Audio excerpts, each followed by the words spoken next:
saw recently MRC Newsbuster did a poll of 7 battleground states asking them that if they had known about the Hunter Biden laptop scandal, would it have changed their vote? 9.4% said that they would have voted differently had they known about this story, which they were not allowed to know. How did that make you feel at the time after revealing all of this information?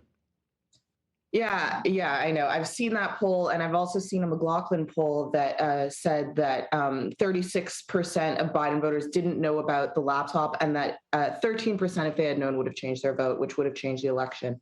How do I feel?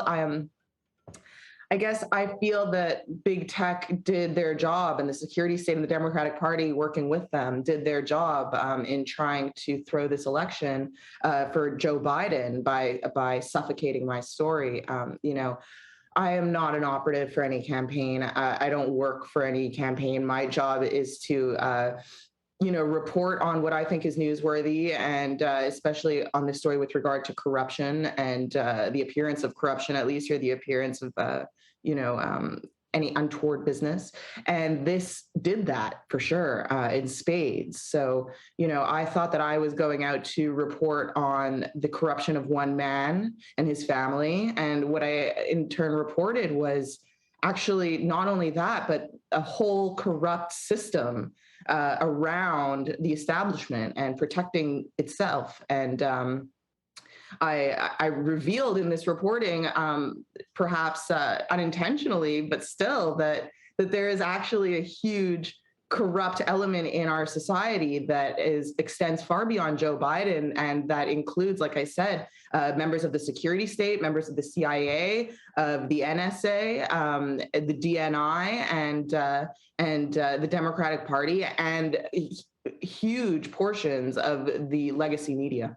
I mean, there was a letter, was it 40 intelligence officers all came out and said that this laptop was Russian disinformation. One of those agents, John Cipher, put on Twitter, we were talking about Twitter in the last segment, he put on Twitter that he was proud to have swung the vote away from Donald Trump by signing that letter, all of which now is apparently verified. Even the New York Times is coming out and saying that this is all verified. Yeah. They're not even embarrassed. They're proud of themselves, and they come out and outwardly say what they were doing, which is just, it's a tragedy. The CIA, and we all would say that it was patriotic at a time, and I guess it was, or they were doing their job, by doing this kind of stuff in foreign countries, where they would insert themselves into the political process somehow, and manipulate the population in a foreign country to vote or to install a leader that was favorable to American interest. But what we're seeing now that has been revealed by all of this is that the security state in America has turned inward and has its own interest that it intends to have a leader put in place to protect. That is exactly, Molly Ball also in Time Magazine had a fascinating article about all of this as well. They are not ashamed of themselves. In fact, they boast about it, about how there is an elite in this country, there's an establishment in this country that has its own interests that sometimes align with the American people's interests and sometimes does not. And that entity protects itself, and it controls the media, it controls big tech. And that sounds conspiratorial, except if you look at what actually happened, that is literally just what happened. And I know that it sounds kind of crazy to hear it and to talk about it, but that is what the laptop from hell exposed, that this entity does exist, if you needed any more proof of that, and that it actively works to protect itself, even at the expense of the will of the American people. Yes, that's so true, and you can't vote them out either. That's the scary part of all of this. I wanted to take a step back and just kind of talk about the laptop in general, and maybe you could tell us how the laptop was found and what kind of things are inside the laptop that are really concerning to the American population.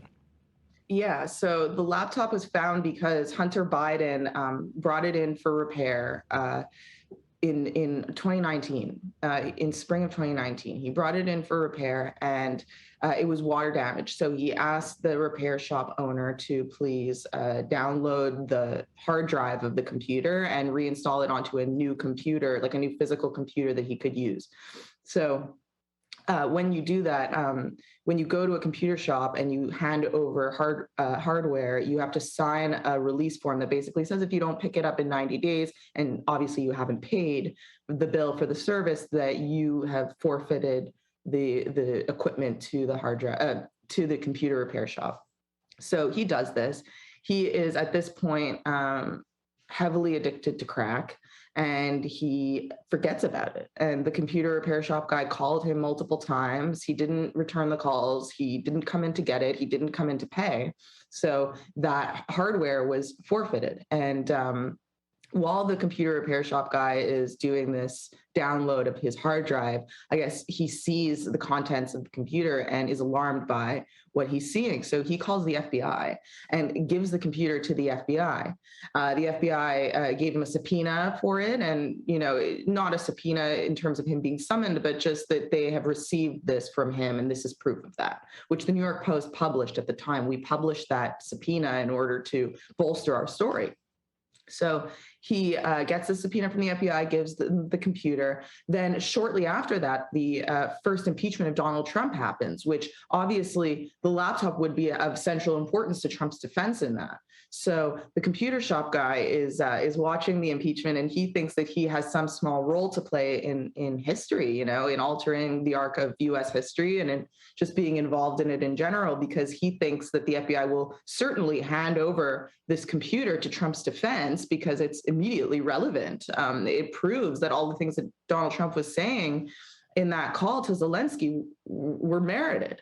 So he is watching the impeachment, and he's like really excited to see how this plays out, and he sees that it does not come up, and that there is no mention of it whatsoever, let alone it being brought in as evidence in Donald Trump's favor. So he, at that point, kind of freaks out, and he starts getting really worried and paranoid, and he's thinking that the FBI is hiding this or is burying it. And that is a very scary thing to realize when you're under the impression that we live in a country where law enforcement is on the level and where justice is on the level. So he, at that point, thinks, okay, I need to get this into the hands of somebody who will be able to tell the world about it, because now the election is in full swing, you know, and he is convinced that there is some sort of conspiracy.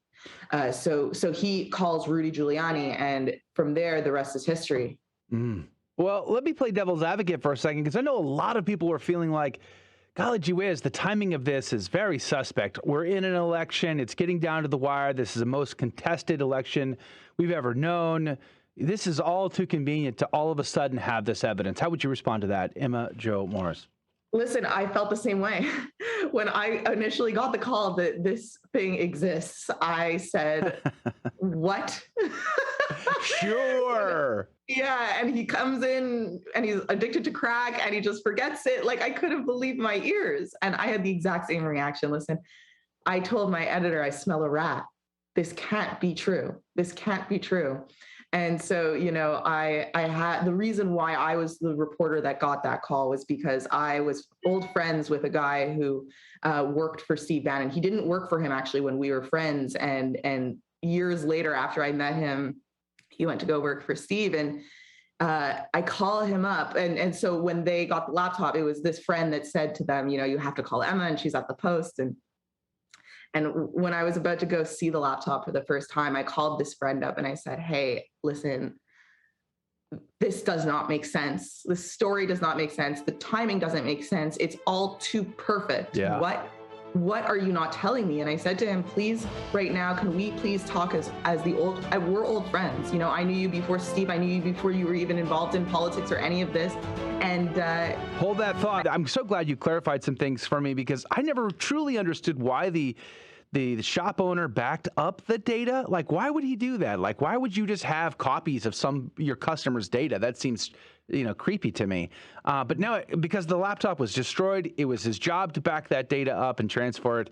But boy, that would have been shocking to see some of this content on there. And you were skeptical of this.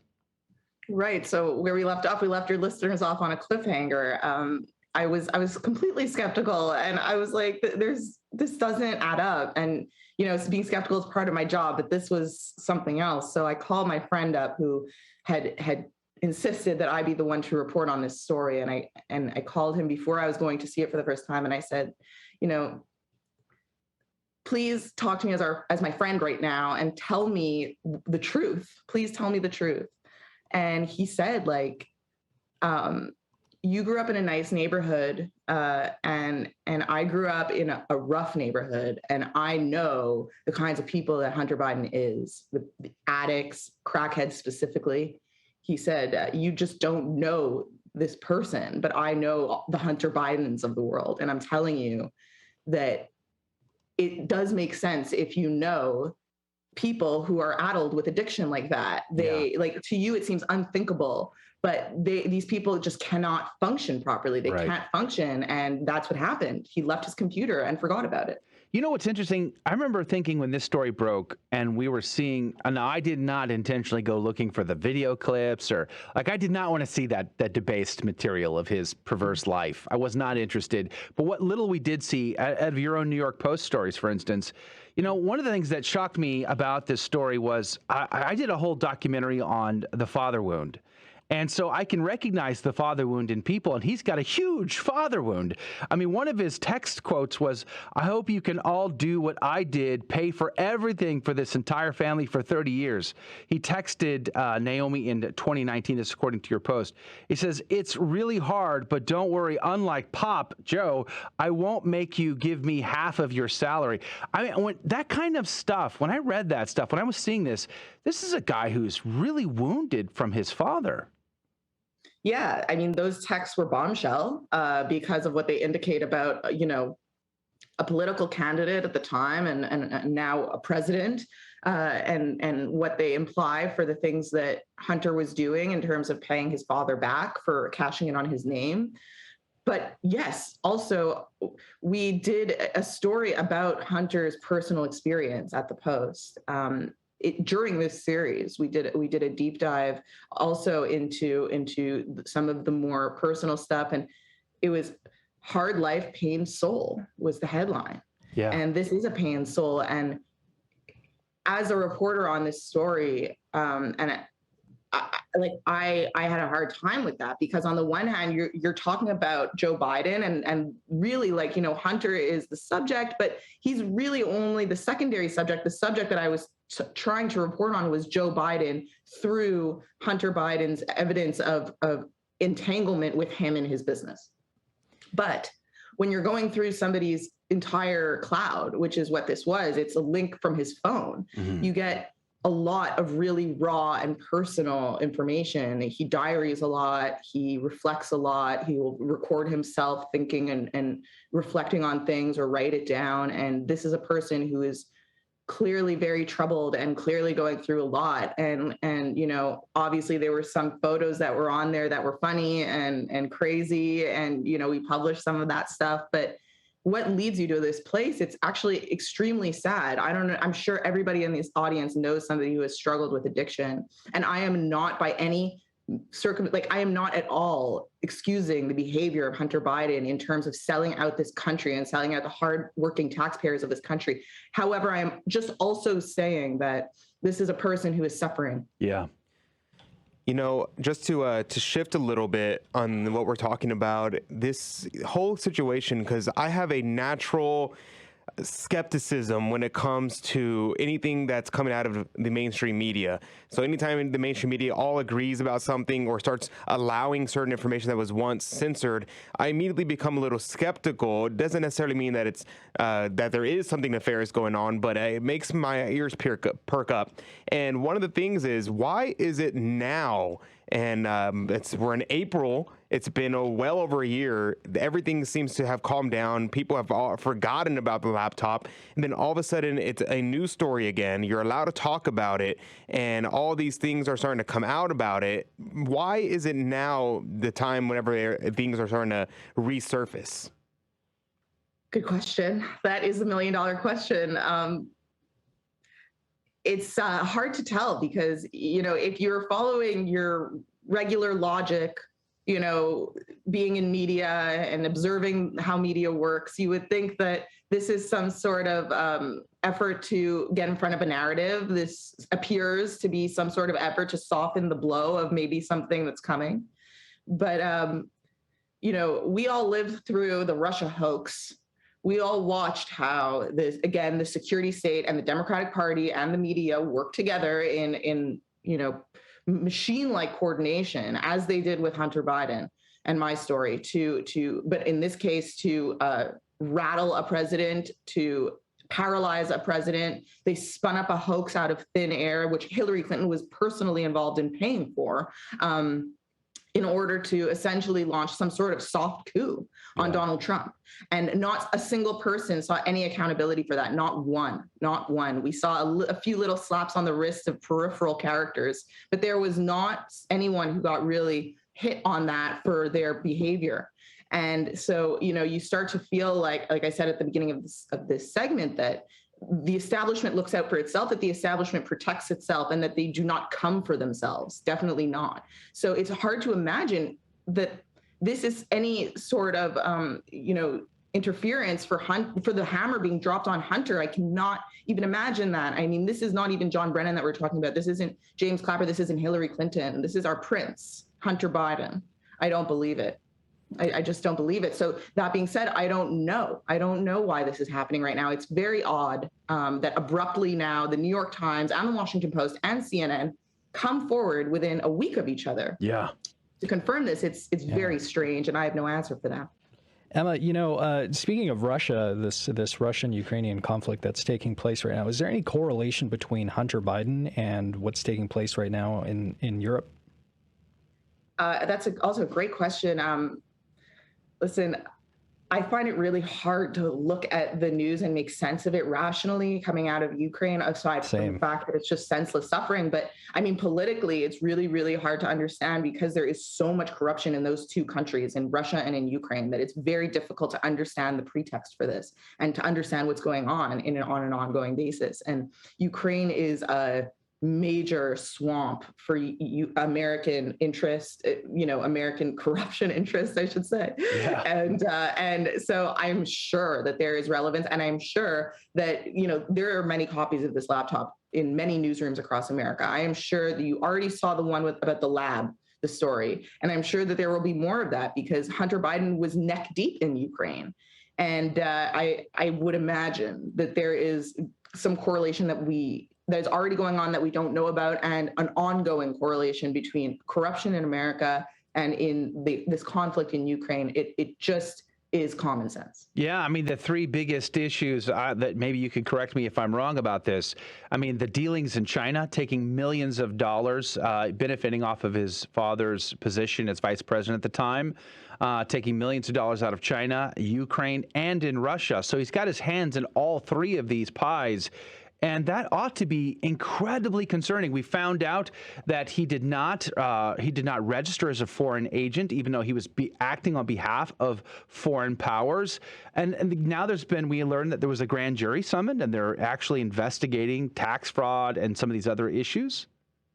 Yes, yeah, definitely. Those are the three central countries that he was involved in. Obviously, China number one, Ukraine and Russia. That's right.